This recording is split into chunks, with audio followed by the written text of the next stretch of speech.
Je suis avec Théo Vimpert pour la deuxième étape en ligne ici à Ferme Musée de la Forêt. Alors bonjour Théo, on s'est pas vu hier, donc on va revenir sur ce qui s'est passé. Étape de plaine, un sprint massif à l'arrivée. Tu t'es gardé au chaud, je suppose? Oui, oui, hier ça a été une journée un peu plus ou moins tranquille. Donc les équipes de sprinters plus l'équipe du maillot jaune ont contrôlé la course avec deux échappées. Donc pas grand risque d'aller jusqu'au bout, mais bon, c'était une étape de transition après le prologue et avant les choses sérieuses qui commencent un petit peu aujourd'hui. Est-ce qu'il y avait un peu de nervosité tout de même pour cette première étape en ligne? Est-ce que ça frottait un peu, comme on dit? Il y avait un peu de vent, donc du coup tout le monde était un peu prêt à remonter. C'était un peu tendu, mais sinon ça allait dans l'ensemble. Alors toi, on sait que tu vas être grimpeur pour les deux dernières étapes, tu auras ton mot à dire, mais est-ce que tu as eu un rôle quand même à jouer pour cette étape de plaine donc? Bon, hier, replacer les copains sprinters, aller chercher quelques bidons, et puis l'étape est passée vite quand même, hein, il n'y avait pas beaucoup de kilomètres, donc et puis économiser un peu d'énergie pour le restant de la course. Alors maintenant, raconte-nous comment ça se passe dans le camping-car de l'équipe. Avant l'étape, au briefing, qu'est-ce qui se dit, tout simplement? Alors nous, le briefing, on le fait juste avant de partir à l'hôtel. Donc on regarde le parcours, la carte, le vent, la météo.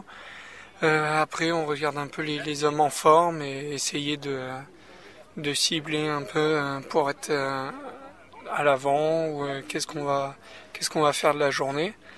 Et ensuite, on monte dans le bus et là, c'est chacun se prépare un peu de son côté, met ses dossards, nettoie ses chaussures, son casque et puis on se prépare à s'habiller tranquillement pour avant de rejoindre la présentation d'équipe et le départ. Si je te dis qu'au début du Tour de l'Inde, t'es à 100%, est-ce que après un prologue et une étape en ligne, comment on se sent? Parce que bon, relativement, pour toi par exemple, ça s'est passé assez tranquillement. En attendant la montagne bien sûr qui sera ton terrain. Comment vont les jambes par exemple après les deux premiers jours? Les jambes, ça va.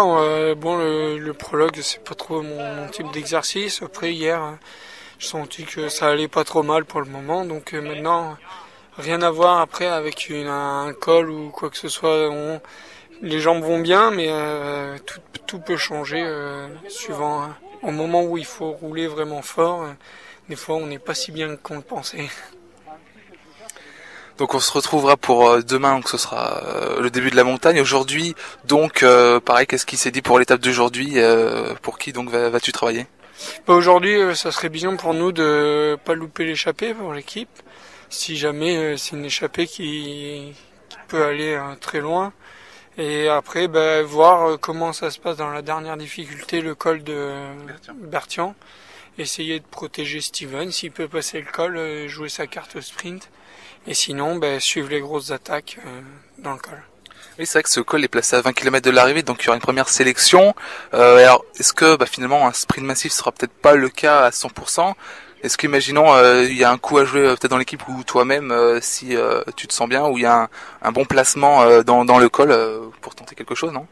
Oui, je pense qu'il faudra bien être placé. Après, à voir comment la Quick Step va contrôler, parce qu'ils ont toujours le maillot jaune. Et Gianni Mersman, c'est un peu le type d'étape qui correspond bien à une arrivée d'une trentaine, quarantaine au sprint. Il est très très fort.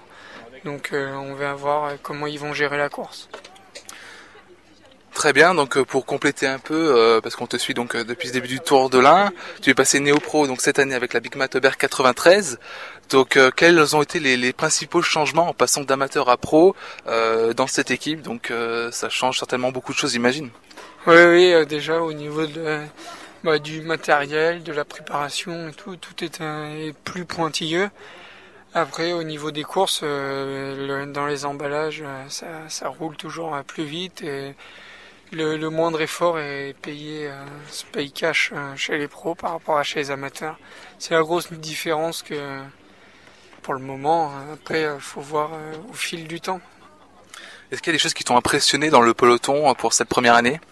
Ouais, il y a toujours des coureurs des coureurs comme Luis Leon Sanchez, Pablo Lastras et tout. C'est des coureurs qui impressionnent quand on les voit sur le vélo. Donc c'est sympa de courir avec des coureurs de ce niveau-là. Merci beaucoup Théo et on se retrouve demain donc avant la grosse étape de montagne entre Isère Nord et l'Elex Montjura. Pas de souci, merci bien, à demain.